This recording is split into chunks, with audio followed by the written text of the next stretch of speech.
आज की क्लास में हम लोग क्या देखेंगे? RC series circuit. इससे पहले हम लोगों ने एलसी आरएल देखा था, राइट। उसमें आपका क्या था, रेजिस्टेंस और इंडक्टर दोनों क्या थे, सीरीज में कनेक्टेड थे। यहाँ पे आपका रेजिस्टेंस और कैपेसिटर क्या है, सीरीज में कनेक्टेड है, और उसके अक्रॉस हमने वोल्टेज एसी वोल्टेज सोर्स लगा रखा है। तो मान लो जो करंट फ्लो कर रहा है वो क्या है आपका, क्योंकि दोनों ये आपके दोनों क्या है, सारे जो एलिमेंट्स है क्या है, सीरीज में कनेक्टेड है। तो जो करंट फ्लो करेगा वो क्या होगा आपका, सेम होगा। तो मैंने क्या मान लिया है, करंट आपका क्या है, I equals to I M sine omega T, right. समझ गए यहाँ तक? तो देखो यहाँ पे आप क्या लिखोगे, तो इसके जो आर है, आर के अक्रॉस आपका करंट के वोल्टेज क्या हो जाएगा, V M.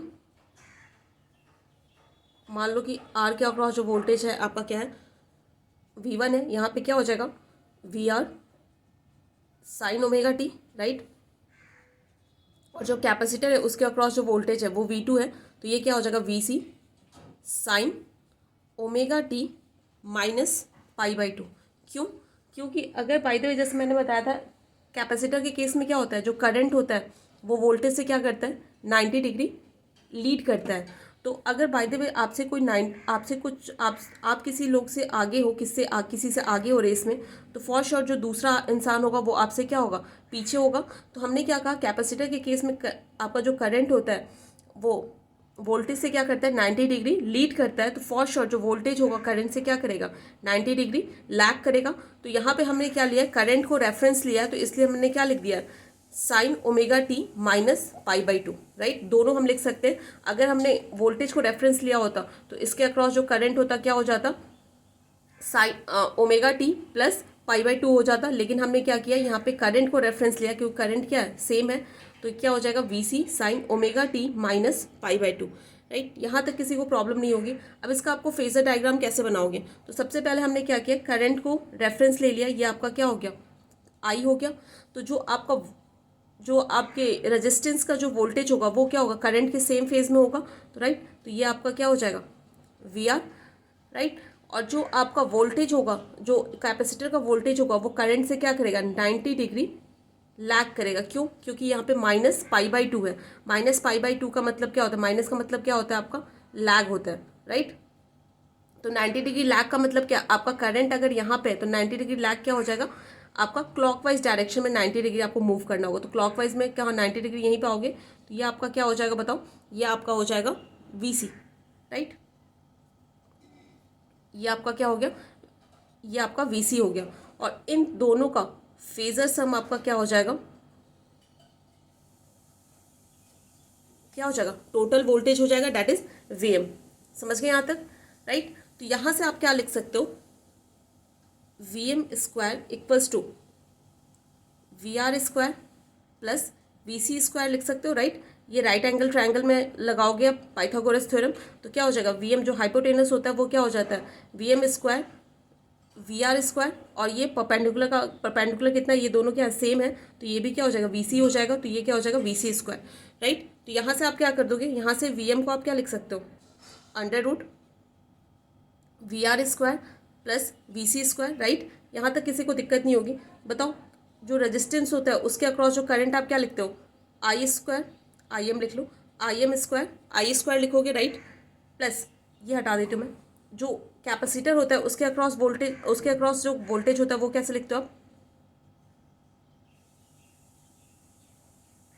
I am into x ई लिखते हो, राइट। तो यहाँ पे क्या हो जाएगा, I am square into x E square, right. तो यहाँ से आपका देखो आई एम क्या आ रहा है, कॉमन आ रहा है। तो ये आई एम को मैंने क्या ले लिया, बाहर ले लिया, क्योंकि आई एम स्क्वायर कॉमन आएगा तो अंडर रूट उसका लोगे तो क्या हो जाएगा, आई एम हो जाएगा। आपके पास क्या बचा, R square plus X E square, right.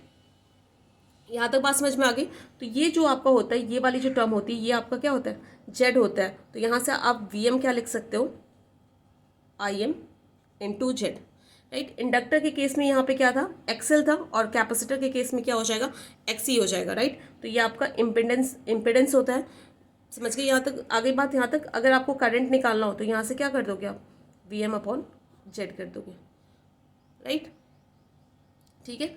अब देखो, अब इसमें आप कैसे बनाते हो, यहाँ तक बात आपको समझ में आ गई होगी। आपने क्या किया, आपने ये फेजर डायग्राम बनाया था, ये आपका क्या था, वी आर था, ये आपका क्या था, वी सी था, राइट। और इसका ये क्या आ रहा था आपका, फेजर सम क्या आ रहा था आपका, VM आ रहा था राइट। तो यहाँ से ये क्या हो रहा था, थीटा डिग्री क्या कर रहा था, लैग कर रहा था राइट। ये थीटा डिग्री क्या हो रहा था, लैग कर रहा था। जो आपका टोटल वोल्टेज था वो आपके करंट यही था, करंट से थीटा डिग्री क्या कर रहा है, लैग कर रहा है। मतलब यहाँ से आप क्या लिख सकते हो, VM साइन,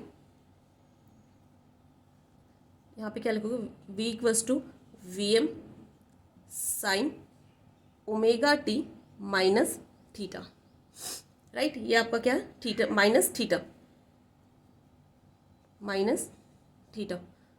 राइट। क्योंकि आपका जो करंट था वो क्या था, I equals to IM sine omega t था, और इससे आपका जो वोल्टेज है वो क्या कर रहा है, थीटा डिग्री लैग कर रहा है। लैग क्यों कर रहा है, क्योंकि आपने कैपेसिटर लगा रखा है। कैपेसिटर के केस में क्या होता है, करंट हमेशा लीड करता है और वोल्टेज क्या करेगा, लैग करेगा। इसीलिए जो आपका वोल्टेज है थीटा डिग्री क्या कर रहा है, आपका लैग कर रहा है। तो ये थीटा कैसे निकालोगे बताओ। अगर मैं क्या करूँ, सबको आपका जो VR है इसे मैं क्या करूँ, IM से डिवाइड कर दूँ, यहाँ पे भी IM से डिवाइड कर दूँ, इससे भी क्या कर दूँ, IM से डिवाइड कर दूँ।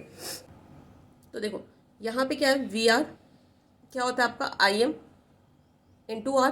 तो R यहाँ से क्या लिख सकते हो आप, VR अपॉन IM। इसलिए ये क्या हो जाएगा आपका R हो जाएगा। वैसे यहाँ पे क्या हो जाएगा, ये XC हो जाएगा, क्योंकि आपका VC क्या होता है आपका, XC इंटू IM। तो VC अपॉन IM क्या हो जाएगा, XC हो जाएगा। और ये आपका क्या हो जाएगा बताओ, ये आपका Z हो जाएगा, क्योंकि इससे पहले हमने निकाला था VM equals to IM into Z right. तो VM अपॉन IM क्या हो जाएगा, Z हो जाएगा। यहाँ तक बात समझ में आ गई। तो यहाँ पे देखो ये जो आपका ट्रायंगल बन रहा है ये कैसा बनेगा,